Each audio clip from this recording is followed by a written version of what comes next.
പല ആൾക്കാരും പറയലുണ്ട് നമ്മുടെ അടുത്ത് ഹൈപ്പർ മാർക്കറ്റ് ജോബാണ്, അത് സെയിൽസ്മാൻ അല്ലേ 1200 സാലറി പറഞ്ഞിട്ട്. അതാ അവർ ചിന്തകളാണ് അവരുടെ പ്രശ്നം. കാരണം വെച്ചാൽ 1200 റിയാലല്ലാതെ ഒരു ഹൈപ്പർ മാർക്കറ്റിൽ സെയിൽസ്മാൻ എടുക്കാൻ പറ്റില്ല. അങ്ങനെ ആകുമ്പോൾ ഒരു പ്രൊഡക്റ്റുകൾ വലിയ വിലക്ക് വിൽക്കേണ്ടി വരും. ഏത് വലിയ ബ്രാൻഡ് കമ്പനികളാണെന്നുണ്ടെങ്കിൽ എന്ത് ചെയ്യണം, ആ ഒരു സ്ലാബിൽ ഒരു സെയിൽസ്മാൻ ഫ്രഷേഴ്സിന് എടുക്കാൻ പറ്റുള്ളൂ. ആ സെയിൽസ്മാൻ ഉഷാറായി വർക്ക് ചെയ്യുമ്പോൾ എന്ത് ചെയ്യും, ഓ സൂപ്പർവൈസർ ആവും, പിന്നെ ഫ്ലോർ മാനേജർ ആവും, പിന്നെ ബ്രാഞ്ച് മാനേജർ ആവും.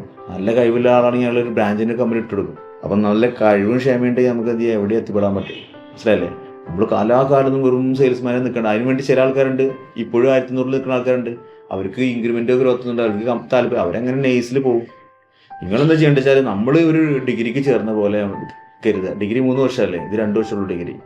ഫസ്റ്റ് പോകുന്ന ആൾക്കാർ എന്ത് ചെയ്യുക, ഡിഗ്രിക്ക് ചേർന്ന പോലെ കരുതിയിട്ട് ഡിപ്ലോമ എടുത്ത പോലെ ചിന്തിച്ചിട്ട് നിങ്ങൾ പഠിക്കുക. എന്താണ് സെയിൽസ്, എന്താണ് ഇൻവെൻട്രി, എന്താ മാർക്കറ്റിംഗ്, കസ്റ്റമർ കെയർ ഒക്കെ പഠിക്കുക. പ്രോഡക്റ്റ് നോളജ് ഉണ്ടാക്കുക. കമ്പനിക്ക് ബോധ്യമാണ് ഇയാൾ ഉഷാറാ, നല്ല പയ്യനാണ്, അപ്പം നിങ്ങൾ എന്ത് ചെയ്യും, വല്ല സൂപ്പർവൈസർ ആകും അല്ലേ, പിന്നെ ബ്രാഞ്ച് മാനേജർ ആകും.